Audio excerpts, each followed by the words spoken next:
मैं हूं डॉक्टर राजीव पथरिया और आप देख रहे हैं लाइव हिंदुस्तान चर्चा। आज हमारी चर्चा का विषय है कि भाजपा ने प्रदेश कार्यकारिणी बनाई, भाजपा ने कोर कमेटी बनाई, लेकिन महिलाओं को स्थान नहीं दिया गया। क्या महिलाओं से कोई नाराजगी चल रही है भाजपा की, कि अचानक महिलाओं पे भरोसा करना भाजपा ने कम कर दिया है? पार्टी संविधान कहता है भाजपा का कि 33% महिलाएं जो कार्यकारिणी में 21 सदस्यीय कार्यकारिणी बननी है उसमें 33% महिलाओं को आरक्षण दिया जाना चाहिए। तो 7-8 महिलाएं जहां शामिल होनी थी वहां 3 शामिल की गई हैं। कोर कमेटी में किसी को भी शामिल नहीं किया गया है और भी जो जिला कार्यकारिणी बने उनमें महिलाओं से लगातार किनारा किया जा रहा है। आखिर क्यों भाजपा महिलाओं पे भरोसा करना कम कर रही है?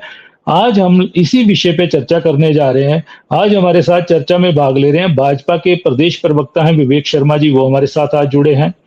कांग्रेस पार्टी से जैनब चंदेल जी हैं, महिला कांग्रेस की प्रदेश की अध्यक्ष भी हैं, और राजनीतिक विश्लेषक के तौर पे प्रवीण शर्मा जी हमारे साथ जुड़े हैं।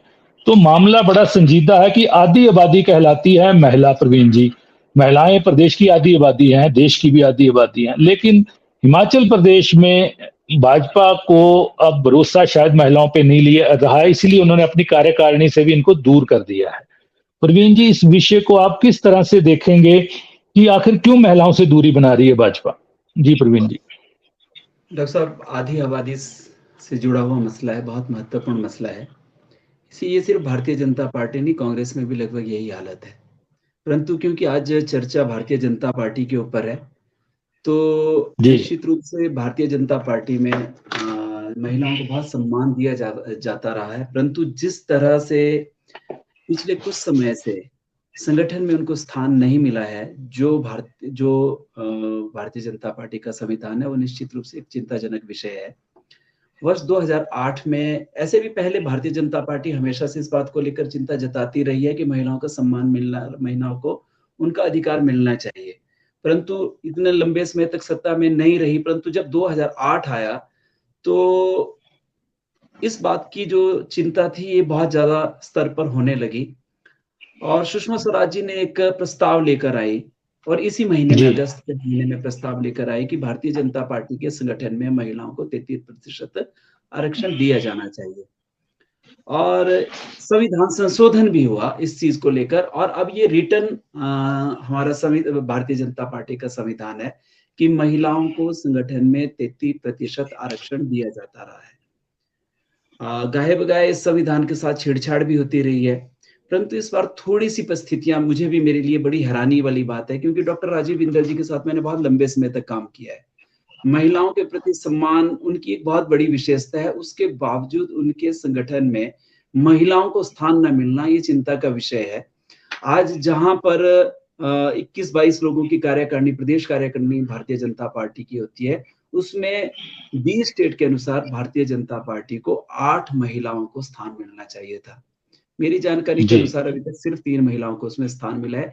एक सचिव का स्थान अभी छूटा पड़ा है, और हो सकता है कि भविष्य के अंदर जो है उसकी शायद वहां पे महिला ली जाए।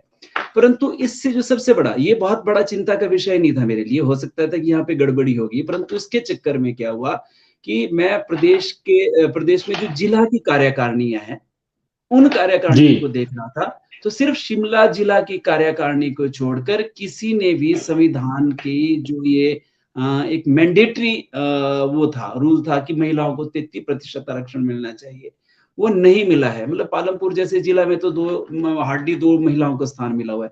तो ये सच में चिंता का विषय है।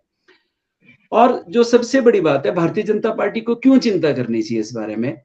एक तो हिमाचल प्रदेश में, अगर केंद्र की बात करें तो जब भी जितने भी सर्वेक्षण आते हैं तो उन सर्वेक्षणों में यही कहा जाता है कि महिलाएं भारतीय जनता पार्टी को कांग्रेस की अपेक्षा ज्यादा पसंद करती है और ज्यादा वोट भी करती है, चाहे 2014 का इलेक्शन रहा है, चाहे 2019 का इलेक्शन रहा है।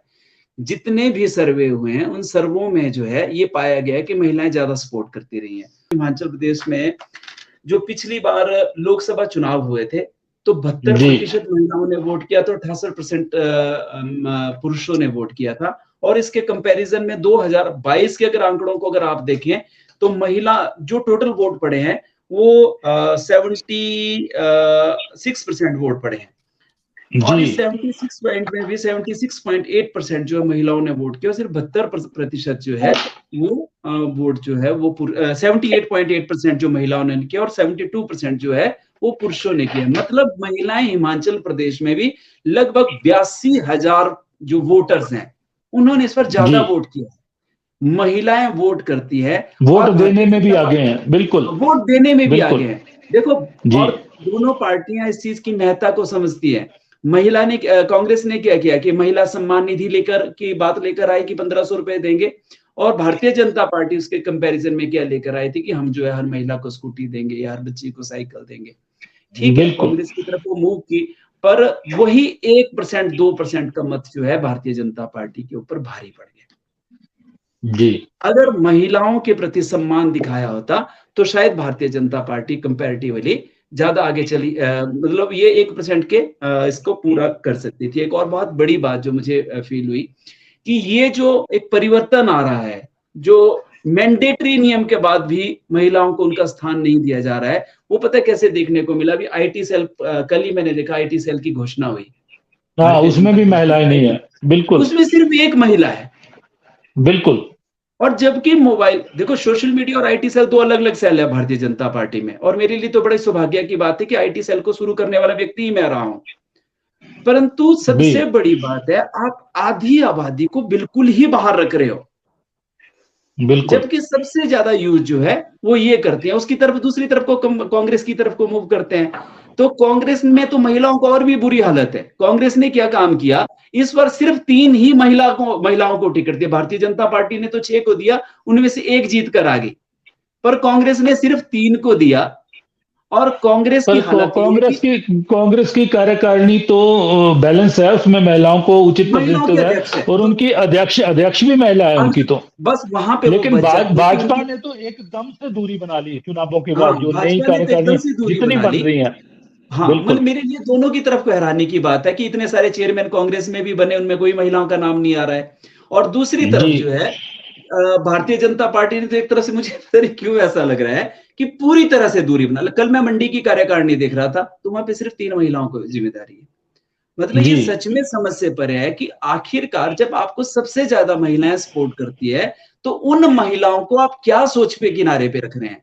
33% तो मैंडेटरी हो सकता है, जबकि आधी आबादी महिलाओं की है, तो क्यों ना हम आधा आधा हिस्सा दोनों को दें? सोच तो ये होनी 33 तो चाहिए। पूरा कर लें पहले, 33 भी पर पूरा अब नहीं कर पा 33 रहे भी पूरा नहीं हम। हो रहा है, ये बहुत बड़ी बात जी, है। और दूसरा जो प्रवक्ताओं की सूची है उसमें भी एक भी महिला नहीं है भाजपा की। देखो, भारतीय इसीलिए जनता विवेक पार्टी की विवेक जी को आज बैठना पड़ रहा है नहीं उनकी नहीं, तरफ से। भारतीय जनता हाँ, पार्टी के जो प्रवक्ता है वो प्रदेश हाँ जी। कार्यकारिणी के हिस्सा नहीं है। भारतीय जनता पार्टी के जो मीडिया नहीं, प्रभारी चलिए है एक वो एक प्रदेश एक कार्यकारिणी विंग के तो हिस्सा है, नहीं है। एक विंग तो है ना, वो उसमें भी महिलाओं को हाँ, प्रतिनिधित्व नहीं है। ये है सवाल, ये ये है। बात है। जी, ये चलिए सच में विवेक जी। संगठन को जी, सोचना है। बिल्कुल विवेक जी, संगठन को सोचना है कि जहां महिला सशक्तिकरण की बात हो रही है और प्रधानमंत्री जी 2017 के चुनावों में टिकट रुकवा देते हैं कि कहते हैं महिलाओं के तो नाम ही नहीं है इसमें। उसके बाद 2-3 महिलाओं को टिकट मिलते हैं और उसके बाद प्रथा चलती है, इस बार भी 6 महिलाओं को टिकट दिए गए। लेकिन प्रदेश कार्यकारिणी में महिलाओं को, आपने महिलाओं पे भरोसा नहीं किया, कोर कमेटी में आपने महिलाओं पे भरोसा नहीं किया, तो ये ऐसा क्यों हो रहा है? जी विवेक जी। अच्छा प्रश्न उठाया, क्योंकि हमारा ये मानना है कि जो मैदान में दिखेगा प्रश्न भी उसी से पूछा जाएगा, अन्यथा दर्शक गड्ढा में बैठकर लोग केवल विश्लेषण ही कर सकते हैं, कुछ और नहीं। सवाल है, हम लड़ रहे हैं, हम मैदान में हैं, तो प्रश्न भी हमसे ही पूछा जाएगा। मैं जी, कुछ ऐसी अपेक्षा रखता हूं कि मुझे थोड़ा सा समय आपको आज थोड़ा ज्यादा जी, देना जी, पड़ेगा। जी, जी, जी, जी, बोलिए आप जी, आप बताएं। तो हमारे यहाँ 2016 में लगभग केंद्र सरकार ने महिलाओं को 50% का पंचायती राज में अधिकार दिया था, जबकि हिमाचल प्रदेश एक पहला प्रांत है जहां धूमल जी की सरकार ने इसे 2008 में दे दिया था। तब जी, माननीय बिल्कुल। मुख्यमंत्री हुआ करते थे। जी, प्रश्न ये है कि महिलाओं के सशक्तिकरण पे अब हम बात करें, इत्तेफाकन हम निजी उस पर जाकर के टीका टिप्पणी करें। उसके लिए जी, आप मामले में मैं कांग्रेस को कटघरे में खड़ा करूं तो ज्यादा बेहतर होगा, क्योंकि हमारे राजनीतिक प्रतिद्वंदी वही हैं। जी, उसके बाद विषय आता है, अगर मैं आपको पार्लियामेंट्री वाइज पिछली हमारी जो सरकार थी उसका पार्लियामेंट्री वाइज आंकड़ा दूं तो हमीरपुर से हमारे यहाँ संसदीय सचिव थे, कांगड़ा से वर्तमान में सांसद हैं, मंडी से माननीय पायल वैद्य जी और वंदना योगी जी प्रदेश में चेयरमैन थी, और शिमला पार्लियामेंट्री से डॉक्टर डेजी ठाकुर, रश्मिधर जी तो चेयरमैन थी, रूपा शर्मा जी ने गुड़िया जो प्रकरण हुआ था उसकी गुड़िया हेल्पलाइन की चेयरमैन थी। महिलाओं को लेकर भारतीय जनता पार्टी ध्यान देती है, इस विषय पर शायद ही किसी ने दिया हो। हमने केवल उनको संगठन में ही नहीं, हमने उनको सरकार में भी हिस्सेदारी दी है, और इसके लिए हमारी अभी की नहीं पूर्व की सरकारें, चाहे वो शांता कुमार जी की सरकार रही हो उसमें श्यामा शर्मा जी रही, धूमल जी की सरकार रही हो उसमें उर्मिल ठाकुर जी रही, अपने जयराम जी की सरकार रही हो उसमें सरवीन चौधरी जी रही, महिलाओं को लेकर के हम हमेशा उनको बराबरी का स्थान दिया है। अब आ जाए हम प्रश्न जो हमारे भाई साहब प्रवीण शर्मा जी ने उठाया है, उन्होंने जो चिंता जाहिर की है वो बड़ी महत्वपूर्ण है। वो चिंता भी इसलिए जाहिर की है क्योंकि उनका दीक्षण, प्रशिक्षण और उनका जो शिक्षण हुआ है उसमें भारतीय जनता पार्टी का एक बड़ा योगदान है। बिल्कुल। जहां पर और हमें इस बात पे फख्र है कि हमारे साथ हो रहे हैं, हमारे आदरणीय रहे हैं। महिलाओं का जहां तक प्रश्न आता है संगठनों में, वर्तमान जो संगठन का निर्माण हो रहा है उसमें अभी बहुत कुछ बनना बाकी है। हमारे यहाँ सारे संगठन, पूरा संगठन की संरचना नहीं हुई है। ठीक है, प्रदेश कार्यकारिणी बन गई, कहीं पर जिला कार्यकारिणी बन रही है, हमारे मंडलों की कार्यकारिणी बन रही है। हमारे यहाँ संगठनात्मक दृष्टि से 12 नहीं 17 जिले हैं, 17 जिले हैं हमारे। तो उसमें हम संगठनात्मक तौर पे बन रही हैं। अभी हमारे एससी मोर्चा बनना है, हमारे अदर मोर्चे बनने हैं, हमारा सोशल मीडिया सेल बनना है, हमारे अभी आगे की और कार्यकारिणी बननी है। महिलाओं के साथ पारिवारिक कुछ सीमाएं होती हैं, हम उसको भी आप नजरअंदाज नहीं कर सकते। संगठन में काम करना और सरकार में प्रतिनिधित्व देना दो अलग अलग बिंदु हैं, वो दो अलग अलग विषय हैं। संगठन में भी महिलाओं को उनकी क्षमता के अनुरूप दिया गया है। हमारी जितनी महिलाएं हैं वो सशक्त महिलाएं हैं, केवल संख्या की दृष्टि से उनको ध्यान नहीं दिया गया। उन्हें एक सशक्त महिला कार्यकर्ता और अपनी जिम्मेवारियों के निर्वाह करने के लिए दिया गया और वो स्वतंत्र हैं। हमारे यहाँ महिलाओं को फैमिली लेगेसी के हिसाब से नहीं लाया जा रहा। जहां तक प्रश्न उठता है कांग्रेस अध्यक्षा का, अगर उनके साथ स्वर्गीय वीरभद्र सिंह जी का नाम ना जुड़ा होता तो ना वो सांसद होती ना अध्यक्ष होती। यहाँ जितनी महिलाएं आपको भारतीय जनता पार्टी में मिलेंगी वो सब वो हैं जो बिल्कुल निम्न घरों से आई हैं, ना उनके परिवारों का कोई व्यक्ति राजनीति में है और ना ही किसी की दिलचस्पी है। हमारे यहाँ पॉलिटिकल लेगेसी नहीं है, हमारे यहाँ कार्यकर्ताओं को है और भारतीय जनता पार्टी उसमें की ईमानदारी से लगी है। हमारे अध्यक्ष इस मुद्दे को लेकर बड़े सेंसिटिव हैं, हमारे नेता प्रतिपक्ष शिष्यों को लेकर के सेंसिटिव हैं, यहाँ तक के राष्ट्रीय अध्यक्ष इस मुद्दे को लेकर के सेंसिटिव हैं। प्रश्न ये नहीं है, प्रश्न ये है इसमें जो महत्वपूर्ण प्रश्न है कि हमारे यहाँ तो आपने ये प्रश्न खड़ा प्रश्न नहीं, मूल प्रश्न ये है विवेक जी कि जब संविधान पार्टी का कहता है कि 33% महिलाओं को प्रदेश कार्यकारिणी में स्थान दिया जाना है, आप नहीं देते हैं क्योंकि एक ही पद बचा है, वहां सिर्फ सचिव का जो भरा जाएगा। ठीक है, आपने सिर्फ 8 की बजाय 3 को दिया, 4 हो जाएंगी, फिर भी उनका आधा प्रतिनिधित्व तो कम हो जाएगा। कहीं ना कहीं आपकी पार्टी एकदम से महिलाओं से विरोध में जा रही है, ये दिख रहा है। ठीक है, आपने सत्ता में उनको स्थान दिया, लेकिन महिलाएं सक्षम है पार्टी का काम करने के लिए भी, ऐसा नहीं है। आपने देखा होगा आपका महिला मोर्चा कितना सक्षम है। आप देखिए जी, हमारे यहाँ तो महिलाओं को पूरा अधिकार दिया जाता है। और जहां तक प्रश्न कोर कमेटी का आता है, महिला मोर्चा की अध्यक्ष हो वो कोर कमेटी की स्थायी सदस्य होती है। और यहाँ लेकिन इस बार क्यों नहीं, इस बार वंदना योगी बाहर क्यों? सवाल ये है, इस बार वंदना योगी बाहर क्यों? महिला मोर्चा की जो अध्यक्ष होगी, जो भी महिला होगी, वो ऑटोमेटिकली कोर कमेटी की सदस्य होती है। जैसे ऐसा कोई नोटिफिकेशन नहीं आया, जो नोटिफिकेशन फ्रेश आया उसमें कहीं नहीं है। कथरिया जी, ये पार्टी के ये तय है, ये सिस्टम का हिस्सा है कि जो भी महिला मोर्चा की अध्यक्ष होगी, जो भी जिस समय भी होगी, वो इसकी टिकट वितरण कमेटी हो या कोर कमेटी हो, उसकी ऑटोमेटिकली वो मेंबर होती है। अगर वो नहीं होगी तो नहीं, और जी बोल लीजिए पहले आप जी। और अन्यथा जो हमारी इस समय इंदु गोस्वामी जी राष्ट्रीय महिला मोर्चा की महामंत्री हैं, अन्यथा वो होंगी, कोई ना कोई महिला अवश्य रहती है हमारे यहाँ। नहीं, ऐसा नहीं विवेक जी। सांसद तो कोर कमेटी में सभी होते हैं, लेकिन सांसद भी कई बाहर हैं, ठीक है, और 2 ही सांसद बाहर हैं, इंदु गोस्वामी और किशन कपूर जी। महिला के नाते पे इंदु गोस्वामी जी भी शामिल हो सकती हैं और सांसद के नाते भी, लेकिन बाय वर्च्यू ऑफ वंदना योगी महिला मोर्चा के अध्यक्ष के नाते इस कोर कमेटी की मेंबर होनी चाहिए थी। पहले रश्मि श्रीधर इसी नाते इस कमेटी में रही हैं जी। जब सूची आई थी तो उसमें रश्मिधर सूची का भी नाम नहीं था। ये by the virtue of nature है, वो ऑलरेडी उसकी सदस्य हैं, उसमें कोई if and but in it, उसमें कोई इफ एंड बट नहीं है।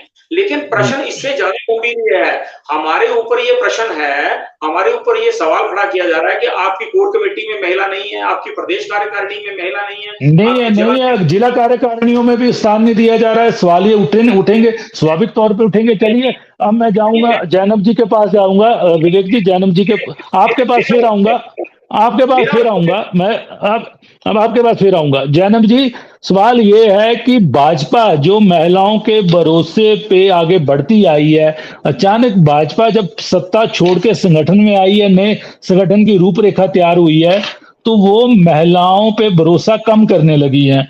वो 33% जो आरक्षण है वो भी कार्यकारिणी में नहीं दिया जाता, कोर कमेटी से भी में भी किसी महिला को शामिल नहीं किया जाता, जिला की कमेटियां बनती हैं उनमें भी महिलाओं को आरक्षण नहीं है, और कहीं ना कहीं कहा जाता है कि महिलाएं हम वही लेंगे जो काम करने वाली हैं। तो क्या काम करने वाली महिलाओं को एकदम से भाजपा के अंदर अभाव पड़ गया है क्या?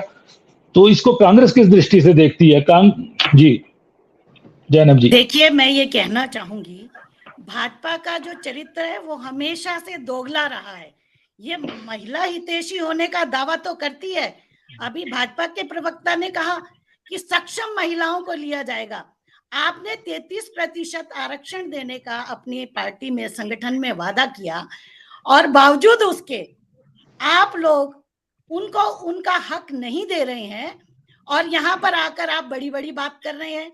दूसरी बात, इन्होंने ये कहा कि कांग्रेस सरकार के ऊपर, कांग्रेस पार्टी के ऊपर हम उंगली उठाएंगे। मैं इनको बता देना चाहती हूँ कि कांग्रेस का जो मेन पार्टी है वहां पर हमारी 4 महिला अध्यक्ष रही हैं, सरला शर्मा जी, विद्या स्टोक्स जी और विप्लव ठाकुर जी, वर्तमान में हमारी रानी प्रतिभा सिंह जी, और हमारे संगठन में 33% आरक्षण दिया है। और इन्होंने एक बात कही है कि भाजपा ने महिलाओं को 50% आरक्षण दिया था पंचायती राज संस्थाओं में, हमेशा से मान सम्मान किया। कांग्रेस पार्टी की परंपरा रही है, चाहे वो आंदोलन की बात हो, चाहे वो संगठन की बात हो। कांग्रेस का कोई भी संगठन महिलाओं की भागीदारी के बिना पूरा नहीं होता था। तो ये जो यहाँ पर बैठ के कह रहे हैं कि कांग्रेस में जो पदों पे बैठी है महिलाएं, उनको वो पार्टी से बड़े विरासत में जुड़ी है, जैसे इन्होंने रानी प्रतिभा सिंह जी के बारे में कहा गया। मैं आपके सामने प्रत्यक्ष उदाहरण हूँ, मैं अपना उदाहरण दे सकती हूँ, ठीक है।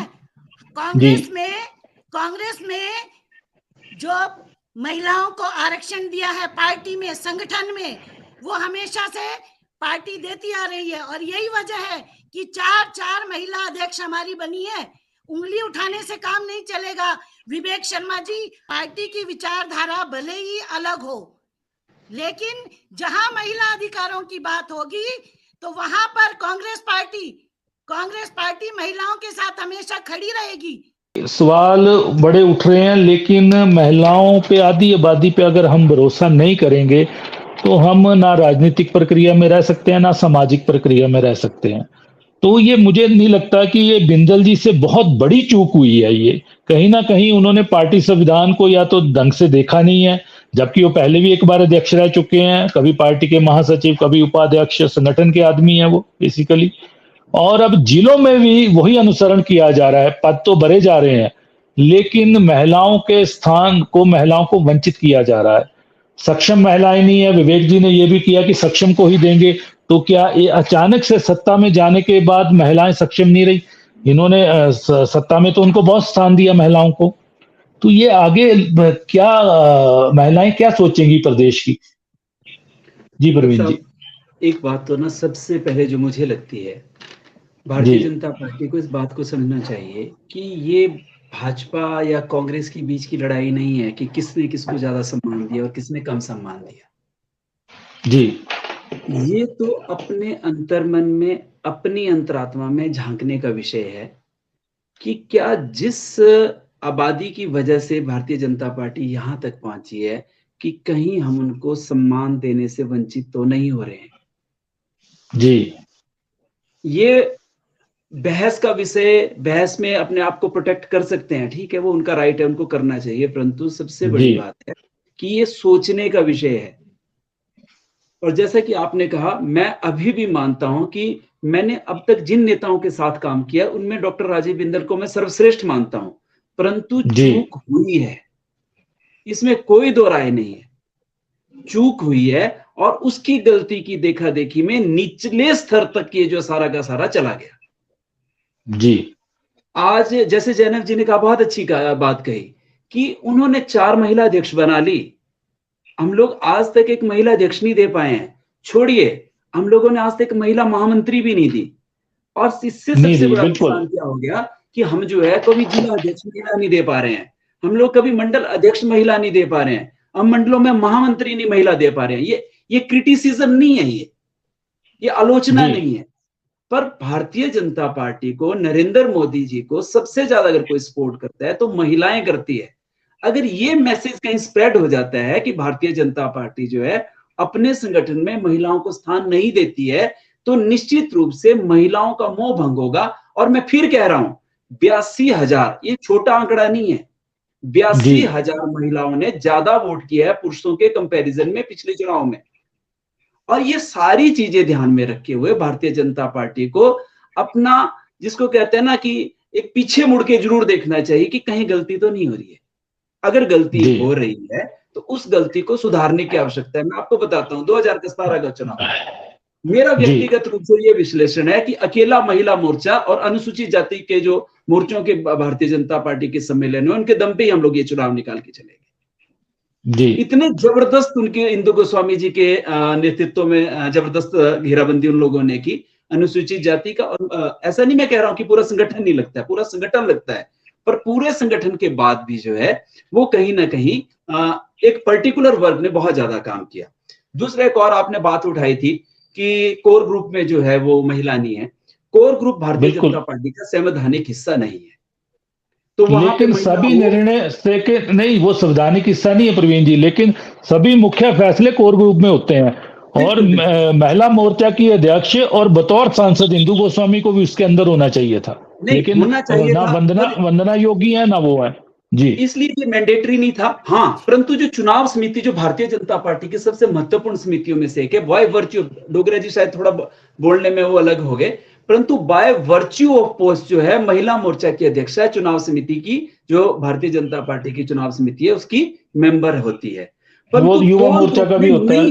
बात आपकी ठीक है, कोर ग्रुप जहां सारे के सारे फैसले लिए जाते हैं। ऐसे तो एक तो सबसे बड़ी बात, इतना बड़ा कोर ग्रुप से ज्यादा तो मुझे वो एक्सटेंडेड कोर ग्रुप लगता है, विस्तारित बहुत बड़ा कोर ग्रुप है इस बार, बिल्कुल बन चुका है। ऐसे ग्रुप में महिला का ना होना, खासकर इंदु गोस्वामी जी का नहीं होना या महिला मोर्चा की अध्यक्षा का नहीं होना, ये कहीं ना कहीं जो मुझे लगता है ये गलत है। क्योंकि जब आपने लिस्ट जारी की है, भारतीय जनता पार्टी ने कोर ग्रुप के सभी लोगों की लिस्ट जारी की और लिस्ट में उन लोगों का नाम नहीं है, तो कहीं ना कहीं इस बात को लेकर भी भारतीय जनता पार्टी को आत्मचिंतन करने की आवश्यकता है।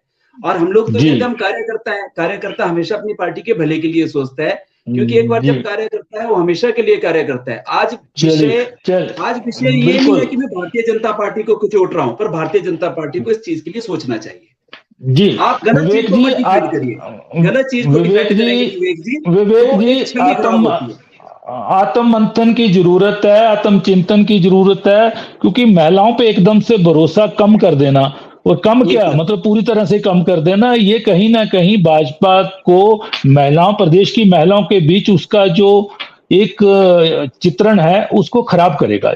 सबसे पहले तो मैं उन्हें रक्षाबंधन की बधाई देता हूँ कि रक्षाबंधन आने वाला है, उसकी उनको बहुत बहुत जी, आप भी बहनों का सम्मान कीजिए, भाजपा भी बहनों का सम्मान करे और उन्हें संगठन में उचित स्थान दे, हम भी यही चाहेंगे जी। ये केवल पोस्टरों तक सीमित नहीं रहना चाहिए, सीमित नहीं रहना चाहिए, ये दिखाई भी देना चाहिए। मैं एक बात कहना चाहूंगी, आप मुझे विषय रखने दीजिए। विवेक जी प्लीज, मुझे समय दीजिए। मैं कहना चाहूंगी, मैंने हमेशा से महिलाओं की पैरवी की है, बजाय हमने ये नहीं देखा कि कौन सी पार्टी की बात कर रहे हैं हम। महिलाओं की जब बात करते हैं तो उसमें सभी महिलाएं शामिल होती हैं। हमने 2010 में हमने बिल लाया था, महिला आरक्षण बिल। प्लीज हम आप लोगों के माध्यम से बोलना चाहेंगे कि आप बिल पास कीजिए, महिलाओं को 33% आरक्षण दिलवाइए। मांग बड़ी होगी विवेक जी। दीजिए जनाब, जी बोलिए विवेक जी। संगठनों पे चर्चा के बजाय जो 22 लाख प्रदेश की महिलाओं को 1500 रुपए का वादा करके ये सरकार आई थी ना, मैं बहन चंदेल जी से ये निवेदन करता हूं कि 13,500 प्रति बहन का देनदारी खड़ी हो गई है माननीय मुख्यमंत्री जी की। उन्हें कहिए राखी पे बहनें पैसे मांग रही हैं। और मैं आपके ध्यान में विषय और डाल दूं कि ये मामला यहां तक के विधानसभा में गया 16/1/2023 को। इसके ऊपर कमेटी गठित हुई, जिस विधानसभा के भीतर भी प्रश्न का उत्तर दिया गया, जिसकी अध्यक्ष अपने धनीराम शांडिल जी को बनाया गया और उनके साथ 3 लोग अन्य हैं उसमें जिनको बनाया गया। वो कमेटी की रिपोर्ट ही बता देते उसमें क्या चर्चा हुई, 1500 रुपया कैसे देना है महिलाओं को। मुख्यमंत्री जी कह रहे हैं कि महिलाओं को भ्रमित करके, उनको झूठ बोल के ये सरकार सत्ता में आई है, पहले उसका जवाब तो दे लें। संगठनों पे प्रश्न खड़ा करना बड़ा आसान होता है क्योंकि वो एक ऑर्गेनाइज सेक्टर है। आप नहीं, प्रश्न विवेक जी, प्रश्न खड़ा करने का मौका ही आपने दिया है बेसिकली। अगर आप ऐसा नहीं करते तो ये चीजें आज हम चर्चा ही नहीं करते इन पे जी। अवसर दीजिए बोलने का। उन 22,000 महिलाओं को भ्रमित करके जो लोग आए हैं उनका प्रतिनिधित्व करें। हमारी जैनब चंदेल बहन, उनके बारे में जाके मुख्यमंत्री से प्रश्न पूछें कि जनाब हमने महिलाओं के बीच में काम किया, हमने महिलाओं की बात उठाई, 22,000 महिलाओं को हमने धोखा दे करके, उनको भ्रमित करके हमने कहा कि 1500 रुपया सरकार ये देगी प्रति में। आज 13,500 रुपया खड़ा हो गया है देनदारी। क्या सरकार विद ब्याज देगी उनको? ये बहन चंदेल को पूछे। जी जैनब जी हमारी सरकार ने कहा है वो अपना वादा निभाएगी, लेकिन 15 लाख का क्या हुआ? आप जवाब देंगे? 15 लाख का क्या हुआ? 15 लाख का जवाब आपको 15 लाख का जवाब देंगे। आप 1500 को दीजिए पहले। आप 1500 का हिसाब नहीं दे पाते, हमारे से 15 लाख का मांग रही है। और आप लोगों को तो मैनिफेस्टो था, आप लोगों ने मैनिफेस्टो बनाया है। बहस तेज हो गई है। आज हम चर्चा कर रहे थे कि महिलाओं को भाजपा ने महिलाओं पे भरोसा करना कम कर दिया है। जो 33% आरक्षण है कार्यकारिणियों में, प्रदेश, जिला और मंडल की, उनमें उनको स्थान नहीं दिया जा रहा। प्रदेश में कार्यकारिणी में तो बिल्कुल नकार दिया जाता है। कोर कमेटी जो सर्वोच्च निर्णय लेती है, उसमें जो इकलौती महिला सांसद है इनकी इंदु गोस्वामी, उनको भी बाहर रखा जाता है। वहीं पे महिला मोर्चा की जो राज्य अध्यक्ष है वंदना योगी जी, उनको भी बाय वर्च्यू ऑफ उस कोर कमेटी में स्थान नहीं मिलता है। तो क्या भाजपा बदल गई है, उसको महिलाओं पे भरोसा नहीं रहा है, या हो सकता है इस चर्चा के बाद भाजपा अपना भूल सुधार करे और महिलाओं को उचित स्थान दे अपनी कार्यकारिणियों में? तो आज हम इसी विषय पे चर्चा कर रहे थे। आप सबने इस चर्चा में भाग लिया, मैं सबका धन्यवाद करता हूँ।